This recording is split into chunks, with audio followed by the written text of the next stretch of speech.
हरे कृष्णा। तो पिछले वीडियो में हमने बहुत ही डिटेल फॉर्म में चर्चा की थी कि कैसे करके जो आत्मा जब यमपुरी में पहुंचती है, यमलोक में पहुंचती है, और कैसे करके उसका सारा कैलकुलेशंस निकाला जाता है, उसने क्या क्या पाप कर्म किए हैं, फिर उसको यमराज नरक में भेजते हैं। हमने चर्चा की थी कि 84 lakhs ऑफ नरक है, 84 लाख नरक है, और उनमें से 28 नरक प्रोमिनेंट नर्क है, जो कि इंपॉर्टेंट नर्क है, एकदम ज्यादा से ज्यादा पाप के लिए बनाया गया है। और कैसे करके हमने चर्चा की थी कि क्या क्या पाप करने से क्या क्या नर्क हमें मिलता है। हमने इंपॉर्टेंट पापों के बारे में चर्चा की थी और उससे मिलने वाले जो नर्क है उनके बारे में चर्चा की थी। बहुत ही अच्छे से हमने चर्चा की थी लास्ट वीडियो में। अगर आपने नहीं देखा तो आप वो वीडियो देख सकते हैं, एकदम डिटेल फॉर्म में है नर्क का डिस्क्रिप्शन। तो वो नर्क भोगने के बाद हमने लास्ट वीडियो में कहा था कि इस वीडियो में हम जानेंगे कि नर्क से कैसे बचा जाए, लेकिन इस वीडियो में हम ये नहीं जानेंगे। इस वीडियो में हम जानने वाले हैं कि नर्क और स्वर्ग भोगने के बाद जब वो व्यक्ति वापस से इस पृथ्वी में आता है, वो कैसे करके इस पृथ्वी में आता है और कैसे करके उसका फिर से जन्म होता है, क्या होता है, ये आज हम जानने का प्रयास करेंगे। तो जो व्यक्ति होता है वो नर्क भोग लेता है, अच्छे से वो नर्क पूरा भोग लेता है। उसने जो जो पाप कर्म किए हैं उसके लिए उसको नर्क मिल जाता है। अब हमने पिछली वीडियो में ये भी चर्चा किया था कि सारे पाप कर्मों के लिए नर्क नहीं होता, कुछ इंपॉर्टेंट पाप कर्मों के लिए ही, मेन पाप कर्मों के लिए ही नर्क होता है। तो जो नर्क उसने भोगा, मान लीजिए उसने मीट खाया, उसने इलिसिट सेक्स किया, उसने गैम्बलिंग किया, उसने इंटॉक्सिकेशन किया, इन सब के लिए उसने नर्क भोगा। अब जो नर्क में जो उसको सजा मिलती है ना, वो उसको 95% उसको सजा मिलेगी और 5% उसका कर्म फिर भी रह जाएगा, जो उसको जन्म लेने के बाद थोड़ा थोड़ा करके मिलता रहेगा। इसलिए हम जन्म लेने के बाद भी, नर्क भोगने के बाद भी हमें दुख तो मिलता ही है, क्योंकि हमारे अंदर पाप अभी भी है। तो इसलिए जब वो व्यक्ति नर्क भोग लेता है, या कोई स्वर्ग गया तो उसने स्वर्ग भोग लिया, तो नर्क में आपने नर्क भोगा, आपका पाप खत्म हो गया, तो आपको वापस से इस पृथ्वी में भेजा जाता है। और स्वर्ग में भी आपका जब पुण्य खत्म हो जाता है, आप पुण्य करके जाते हो स्वर्ग, पुण्य खत्म हो गया तो वापस से आपको इस पृथ्वी में आना पड़ेगा। यही है नियम। तो स्वर्ग भी परमानेंट नहीं है और नर्क भी परमानेंट नहीं है, इस पृथ्वी में तो वापस से आपको आना ही पड़ेगा और कर्मों के बंधन में आपको फंसना ही पड़ेगा। तो जो व्यक्ति होता है नर्क भोगने के बाद, उसका जो एंट्री होता है इस जगत में, वो बारिश के माध्यम से होता है। कैसे करके? स्वर्ग नर्क भोगने के बाद वो जीव आत्मा को बादल में भेजा जाता है। बादल के माध्यम से जब बारिश होती है तब वो बारिश जमीन में गिरती है। वो जमीन में जब वो बारिश गिरती है तो प्रकृति के अनुसार वो बारिश का पानी फसल में जाता है, अनाज में जाता है। प्रकृति के अनुसार मैं बोल रहा हूं, हर नहीं, कुछ कुछ जीव प्रकृति के अनुसार फसल में जाता है। वो फसल जब कोई इंसान खाता है तो उसका वीर्य बनता है, उसका सीमेन बनता है, और वो वीर्य, वो सीमेन जब वो किसी स्त्री के अंदर इंप्लांट करता है तब उससे बच्चा जन्म लेता है और उससे वो जीवात्मा उस पर होता है। अब हम लोग कह सकते हैं कि अच्छा, तो जो लोग जानवर होते हैं, कुछ जानवर होते हैं जो लोग फसल नहीं खाते, वो लोग तो दूसरे जानवर को खाते हैं। तो ये प्रकृति के अनुसार होता है। ये प्रकृति का इनबिल्ट नेचर ही ऐसा है कि किस जीव को किस माध्यम से कैसे करके गर्भ में भेजना है। जो मनुष्य होगा वो अनाज खा के वो मनुष्य में जाएगा, और जो जानवर में उसको जन्म लेना है, क्योंकि उसके पाप कर्म इतने अच्छे नहीं थे, उसके कर्म इतने अच्छे नहीं थे, जिसके कारण उसको मनुष्य जीवन नहीं मिला, उसको जानवर का जीवन मिला। इसलिए उसका प्रोसेस अलग होता है। उसको स्वतः ही डायरेक्ट जानवर के गर्भ में भेज दिया जाता है, क्योंकि वो अब इतना ज्यादा एलिजिबल नहीं है कि वो मनुष्य बन पाए। तो मैं मनुष्य का बता रहा हूं कि प्रकृति के अनुसार ये फसल में जाता है।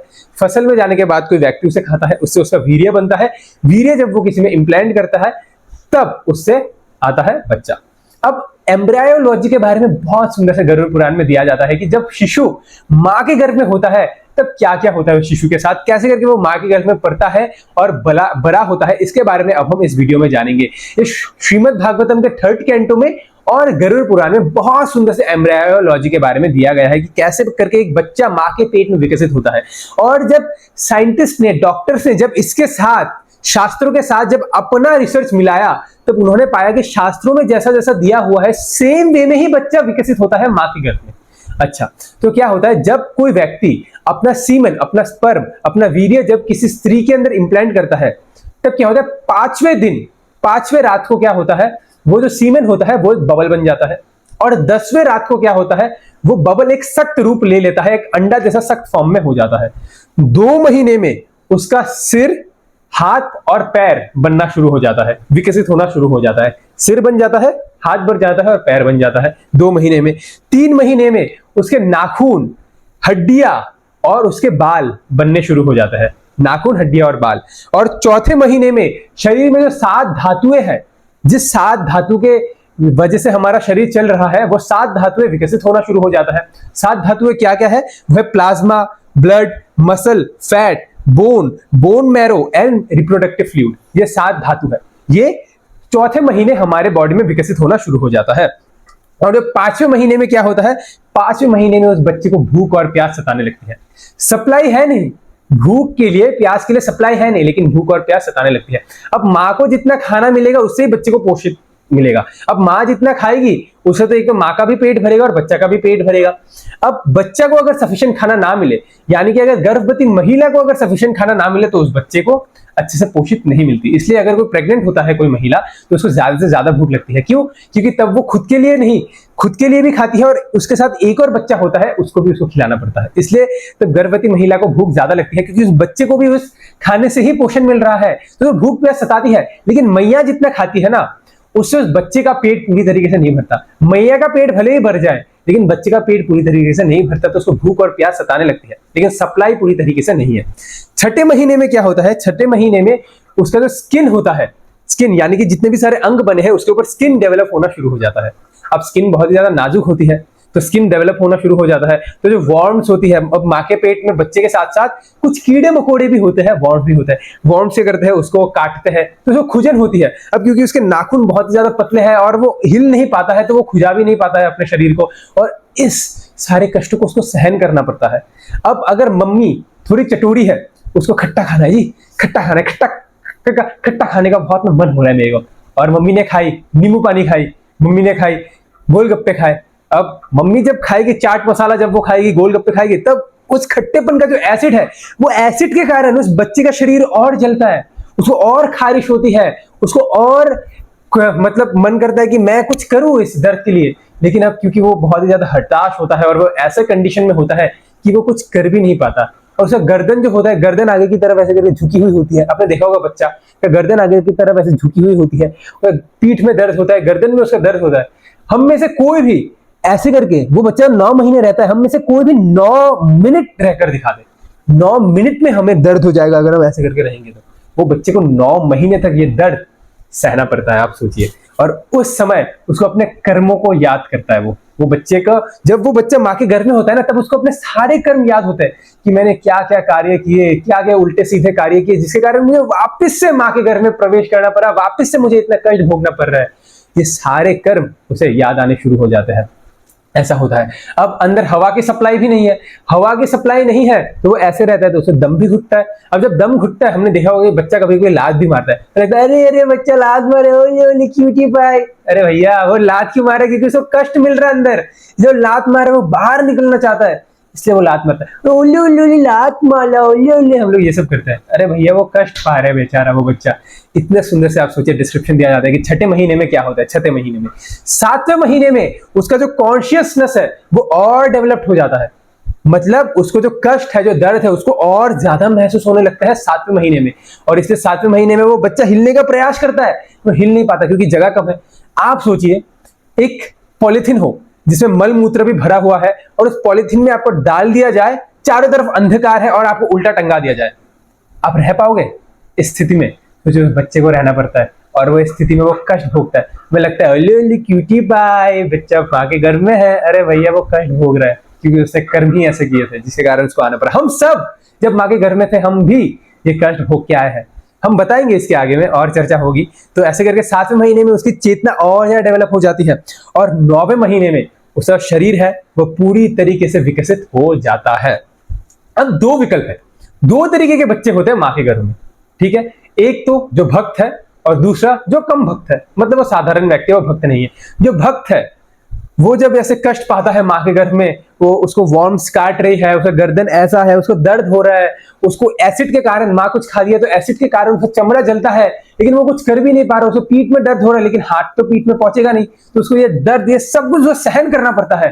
ये सब कुछ वो सहन करता रहता है, और उस कष्टदायी स्थिति में, इस सहन करते हुए स्थिति में वो भगवान से प्रार्थना करता है। जब वो माँ के घर में होता है, वो प्रभु से प्रार्थना करता है कि हे भगवान, हे प्रभु, आप तो मेरे पालन करता है, आप तो पूरे सृष्टि को संभालने वाले हैं। प्रभु, मैंने इतने गंदे कर्म किए हैं, मैंने इतने उल्टे सीधे कर्म किए हैं, मुझे बार बार मनुष्य जीवन मिला, लेकिन मैंने किसी भी मनुष्य जीवन में आपकी भक्ति को सीरियसली नहीं लिया। प्रभु, कितने सारे भक्त आए, मुझे बार बार बताने लगे कि ऐसे करके भक्ति करो, वैसे करके भक्ति करो, लेकिन मैं इतनी अच्छे से भक्ति नहीं करता था। भक्ति करता भी था ना प्रभु, तो ऊपर ऊपर से भक्ति कर दिया था, धनिया की तरह। और दूसरों को मैं बताता था कि भक्ति करो ना, धनिया की तरह भक्ति करो भाई, धनिया की तरह। धनिया कैसे होती है? ऊपर ऊपर से, ओनली फॉर गार्निशिंग, ऊपर ऊपर से, ताकि अच्छी लगे। धनिया की तरह भक्ति करो। लेकिन प्रभु धनिया की तरह भक्ति नहीं करनी चाहिए प्रभु। प्रभु मुझे अब पता चल रहा है कि भक्ति तो नमक की तरह करनी चाहिए। नमक खाने के कण कण में होता है प्रभु, अगर नमक ना हो तो वो खाना बेस्वाद होता है। तो उसी प्रकार से भक्ति भी हमें नमक की तरह करनी चाहिए प्रभु। लेकिन मैं इतना गधा, मैं ऊपर ऊपर से भक्ति कर दिया करता था, और अगर मेरे साथ कुछ उल्टा फुल्टा हो जाए, कुछ ऊट पटांग हरकतें हो जाए, तो मैं आपको दोष दे दिया करता था, आपकी निंदा कर दिया था, आपकी आलोचना कर दिया करता था कि कहाँ है भगवान, कहाँ है मेरे प्रभु। उनकी एक तो उनकी भक्तियां करो और ऊपर से कष्ट पाओ। मैं आपकी निंदा कर दिया करता था प्रभु। ऐसा हूं मैं प्रभु, मुझे इस कष्टदायक स्थिति से बाहर निकालिए प्रभु। मैं आपसे प्रार्थना करता हूं प्रभु, अगर मैं बाहर आ जाऊं ना प्रभु, मैं आपकी भक्ति अच्छे से करूंगा, मैं अच्छे से भक्ति करूंगा। मैं धनिया की तरह नहीं, मैं नमक की तरह भक्ति करूंगा प्रभु, घुस घुस के भक्ति करूंगा प्रभु। आप कृपया करके मेरी सहायता करे, मेरे ऊपर कृपा करे प्रभु, मुझे इस कष्टदायक स्थिति से बाहर निकाले। तो जो भक्त होता है वो ऐसे करके प्रार्थना करता है माँ के गर्भ में, जब वो ये कष्ट को भोगता है। अब कोई साधारण व्यक्ति भी होता है जो भक्त नहीं है, वो अरे ये कहाँ फंस गए यार, अरे कहाँ फंस गए, उसको भी अपने कर्म याद होते हैं। हम जब माँ के घर में होते हैं हमें भी अपने कर्म याद होते हैं। तो वो साधारण अरे कहाँ फंस गए यार, अरे अब बाहर निकल के कुछ ढंग के काम करने, भाई कुछ ढंग के काम करना है। नॉनवेज बहुत खाया था, नॉनवेज नहीं खाऊंगा मैं। दारू बहुत पिया था, दारू नहीं पीऊंगा मैं। मैंने 2 पत्नी रखी थी, एक ही रखूंगा इस बार। मैं अच्छे काम करने जी, अच्छे काम करने, प्रभु बाहर निकालो जी, बाहर निकालो। वही प्रार्थना करता है, लेकिन भक्ति वाली स्थिति में नहीं। वो ये प्रार्थना करता है कि प्रभु मैं अच्छे कार्य करूंगा। इस स्थिति में वो प्रार्थना करता है। तो ऐसे करके वो बच्चा जो माँ के घर में होता है वो सब प्रार्थना करता है। हम सब भी प्रार्थना करते हैं माँ के घर में, सब हम प्रार्थना करते हैं। फिर जब 9 महीने बाद वो बच्चा निकलता है, तब वो बच्चा मूर्छित होता है। हम देखते हैं ना बच्चे कभी मूर्छित होता है, क्यों? क्योंकि उसने इतने कष्ट भोगे अंदर। अगर आपको किसी कबर्ड के अंदर बंद कर दिया जाए और आपको कष्ट दिया जाए, तो जब वो कबर्ड आप खोलोगे तो आप भी मूर्छित ही गिरोगे, बाहर आप भी सेंसलेस होकर गिरोगे। तो बच्चा ये मूर्छित गिरता है। तो मूर्छित गिरता है तो नर्स क्या करती है, उसको उल्टा करती है, जो तार तार तार तार मारती है, ताकि उसके अंदर जो फ्लेम्स है, जो चीजें अंदर उसकी भरी हुई है, सब निकले उसके मुंह से। जो फ्लेम्स वगैरह एसिड वेसिड है वो निकले उसके मुंह से। और बच्चा रोता है, आ, आ, आ, वो बच्चा रोता है, फिर बहुत रोता है। तो संसार में आके पहला काम ही हमें क्या करना है? रोना। पहला काम ही है संसार में आके, वो है रोना। डे 1 से ट्रेलर मिल जाती है कि संसार का स्वभाव क्या है, रुलाने वाला स्वभाव है बेटे। ये लिख ट्रेलर डे 1 से, चपेट पड़नी है तुझे रोना है, चपेट पड़नी है तुझे रोना है। चपेट के फ्लेवर्स अलग अलग होंगे, कभी स्ट्रॉबेरी फ्लेवर के चपेट, कभी चॉकलेट फ्लेवर के चपेट, कभी वेनिला फ्लेवर के चपेट, कभी बेल्जियम चॉकलेट फ्लेवर की चपेट। तो चपेट के फ्लेवर्स अलग अलग होंगे, लेकिन चपेट तो पड़ेगी और हमें रोना भी है। यानी कि दुख आएंगे, अलग अलग तरीके के दुख आएंगे, अलग अलग तरीके के फ्लेवर्स के दुख आएंगे, लेकिन दुख तो आएंगे और दुख के बाद हमें रोना भी पड़ेगा। तो ऐसा है ये संसार। तो ऐसे करके वो बच्चा बाहर आता है। अब वो तो वादा करके आया कि कोई ऊट पटांग कार्य नहीं करेगा, वो अच्छे से रहेगा, अच्छे से भक्ति भजन करेगा। वो तो वादा करके आया है माँ के घर में भगवान से। लेकिन फिर उसकी मम्मी आती है, अले मेला सुना बच्चा, मैं मम्मा पापा काका काकी ताता ताती फूफा फूफी, और बच्चा और जो वादा करके आता है वो सब भूल जाता है। तो हम सबने भी वादा किए थे माँ के गर्भ में, अ फॉरगॉटन प्रॉमिस, एक प्रॉमिस जो हम भूल चुके हैं। A forgotten promise which we have done in our mother's womb. एक वादा हमने भी प्रभु से किया था कि हे प्रभु बाहर निकलूंगा तो आपकी भक्ति भजन करूंगा। लेकिन हम इतने ज्यादा भूल गए। फिर वो बच्चा बड़ा होता है, खेलना कूदना शुरू करता है, पढ़ाई लिखाई शुरू करता है, जवान होता है, फिर वो नेटफ्लिक्स देखता है, अमेजॉन प्राइम वीडियोस देखता है, इंस्टाग्राम रील्स, यूट्यूब शॉर्ट्स, इन सब में उसका मन लग जाता है। फिर ऐसे करके करके वो शादी करता है, गृहस्थी बचाता है, फिर बच्चे जन्म देता है, फिर बूढ़ा होता है, फिर मर जाता है। फिर से ये जन्म मृत्यु का चक्कर चलते रहता है। नरक भोगता है, स्वर्ग भोगता है, माँ के घर में प्रवेश करता है, प्रार्थना करता है, भूल जाता है, वापस से ये जन्म मृत्यु का चक्कर ऐसे चलते रहता है, चलते रहता है, चलते रहता है, चलते रहता है। जन्म मृत्यु का चक्कर हमारे साथ भी चल रहा है अनंत अनंत काल से, अनंत अनंत जन्मों से। कब तक ऐसे पड़े रहेंगे जी, कब तक ऐसे पड़े रहेंगे? अब तो जाग जाओ, अब तो जाग जाओ। आदि शंकराचार्य बहुत सुंदर कहता है, पुनरपि जननम पुनरपि मरणम पुनरपि जननी जठरे शयनम, हे संसारे बहुदुस्तारे कृपया पारे पाहि मुरारे। हे मुरारी, हे कृष्णा मेरी रक्षा करो कृष्णा। कब तक ये चलता रहेगा कृष्णा? बार बार जन्म लेना, बार बार मरना, बार बार जठरे शयनम, माँ के गर्भ में 9 महीने तक शयन करना, 9 महीने तक पड़े रहना एक माँ के गर्भ में। प्रभु ये कब तक चलते रहेगा? हे मुरारी, ये संसार बहुत कष्टदायक है मुरारी, कृपया पारे पाहि मुरारे, आप कृपया करके मेरी रक्षा करें मुरारी, मेरी रक्षा करें। आदि शंकराचार्य और सुंदर लिखते हैं, वो आगे कहता है, अंगम गलितम फलितम मुंडम दशन विहीन जातः टुंडम वृद्धो यति घृतवाधनम तथापि नामुंचते आशा पिंडम भज गोविंदम भज गोविंदम। वो कहता है आदि शंकराचार्य कि जब हम बुजुर्ग होते हैं, जब हम बुढ़े होते हैं, तब क्या होता है? अंगम गलितम फलितम मुंडम, हमारा जो अंग है वो गल जाता है। अंगम गलितम फलितम मुंडम, हमारा जो मस्तक में जो बुद्धि है वो भी कम हो जाती है। अंग गलने लगता है, बुद्धि कम हो जाती है। दर्शन विहीन जाटः टुंडम, दर्शन विहीन मतलब हमारे जो 10 सेंसेस है, 5 कर्म इंद्रिया, 5 ज्ञान इंद्रिया, ये सब भी शिथिल होना शुरू हो जाती है, ये सब भी काम करना बंद कर देती है। आंखों से अच्छे से देख नहीं पाते, कानों से अच्छे से सुन नहीं पाते, नाक से अच्छे से सूंघ नहीं पाते, मुख से अच्छे से कुछ टेस्ट नहीं कर पाते, मुख से अच्छे से कुछ बोल नहीं पाते, पैरों से चल नहीं पाते, हाथ से हिला नहीं पाते, हाथ कांपते रहता है, हमें पार्किंसंस हो जाता है, हाथ कांपते रहता है। तो बुढ़ापे में हमारा सब कुछ खत्म होने लगता है, सब कुछ कम हो जाता है, जो कुछ भी थे वो सब कुछ कम होने लगता है हमारे बुढ़ापे में। लेकिन एक चीज है जो हमेशा बढ़ती रहती है, बुढ़ापा हो या जो भी हो, बचपन से लेकर बुढ़ापे तक ये चीज बढ़ते ही रहती है, बढ़ते ही रहती है, बढ़ते ही रहती है। वो क्या है? वो है जो भौतिक इच्छा का जो घड़ा हम अपने हृदय में लेकर चल रहे हैं कि काश ये हो जाता, काश ये मिल जाता, काश वैसा हो जाता, काश वैसा हो जाता। ये इच्छा हमेशा बढ़ती रहती है, हमेशा बढ़ती रहती है, हमेशा बढ़ती है। तो आदि शंकराचार्य कहते हैं, अंगम गलितम फलितम मुंडम दशन विहीन जातः टुंडम वृद्धो यति घृतवाधनम तथापि नामुंचते आशा पिंडम। ये जो आशा है ये कभी खत्म नहीं होती, ये चलते रहता है। ये आशा वृद्धावस्था में भी ये भौतिक इच्छा का आशा चलते रहता है, ये कर लेता मैं, ये मिल जाता, वो मिल जाता, नामुंचते आशा पिंडम भज गोविंदम भज गोविंदम। अरे मूर्ख, अब तो गोविंदा भजले भाई, अब तो गोविंदा भजले। कब तक ऐसा पड़े रहेगा? अब तो कृष्ण का नाम ले ले। आदि शंकराचार्य और कहते हैं आगे, वो कहते हैं, बाल्यावस्था क्रीडासक्तः तरुणावस्था तरुणीसक्तः वृद्धावस्था चिंतासक्तः परम ब्रह्मणे कोपी न लग्नः। आदि शंकराचार्य कहते हैं कि बाल्यावस्था क्रीड़ा आसक्त है, जब हम बच्चे होते हैं तब खेल कूद में आसक्त हो जाता है। ए क्रिकेट, ए बॉल डाले, अच्छा का ये फुटबॉल, फुटबॉल है, कबड्डी कबड्डी कबड्डी कबड्डी कबड्डी, ये सब स्टोन पेपर सीजर, यस क्रीड़ा सकता है। बाल्यावस्था क्रीड़ा सकता है, तरुणावस्था तरुणी सकता है। जब जवान होते हैं तब ऑपोजिट जेंडर अट्रैक्शन, लड़का लड़की को देखता है, अरे क्या मस्त माल है यार, मिल जाती ना, मैं एक्सेप्ट हो जाती, ओह उसका बॉयफ्रेंड है क्या, अरे यार अच्छा चलो किसी और में ट्राई करते हैं। और तरुणी, तरुण आ सकता, लड़की लड़का को देखता है, अरे यार सो हैंडसम यार अंकित, यार चॉकलेट बॉय है यार ये बेटा। तो लड़का लड़की, लड़की लड़का। तो बाल्यावस्था क्रीड़ा सकता, तरुणावस्था तरुणी सकता, वृद्धावस्था चिंता आ सकता, वृद्धावस्था में चिंता आ सकता। हम तो कभी भी मर सकते हैं, अगर किसी ने हमें प्रॉपर्टी के लिए मार दिया तो हमें कौन देखेगा, हमारा क्या होगा, चिंता सकता। या फिर अपने जवानी के दिनों को याद करेंगे, सब कुछ घर में ठीक है तो जवानी के दिनों को याद करेंगे।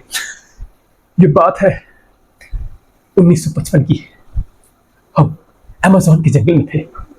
चोपड़ा साहब ध्यान से सुनिएगा, अमेज़न के जंगल में हम थे। आगे से देखा 2 शेर, हमने अपने पिस्तौल चेक की, गोली एक ही थी लेकिन शेर 2। चोपड़ा साहब ध्यान से सुनिएगा आप, 2 शेर गोली एक। हमने गोली चलाई और पीछे से ब्लेड मार दिया, गोली दोनों में पड़ गई, दोनों शेर धराशायी। अरे तो ऐसे करके अपने जवानी के दिनों में याद करते रहते हैं। कुछ बूढ़े तो अपने जवानी के दिनों को ही याद करते करते मर जाते हैं रे। तो ऐसे करके बाल्यावस्था क्रीड़ा सकता, तरुणावस्था तरुणी सकता, वृद्धावस्था चिंता सकता, पर ब्रह्म ने कोपी ना सकता। लेकिन ये पर ब्रह्म भगवान श्री कृष्ण के प्रति कभी भी हमारा मन नहीं लगता। जवान हो बाल्यावस्था हो, जवानावस्था हो या वृद्धावस्था हो, भगवान के प्रति हमारा मन कभी नहीं लगता, कभी नहीं लगता, कभी नहीं लगता। तो ऐसे करके ये जन्म मृत्यु का चक्कर चलते रहता है, चलते रहता है, चलते रहता है, और हम भक्ति कर ही नहीं पाते।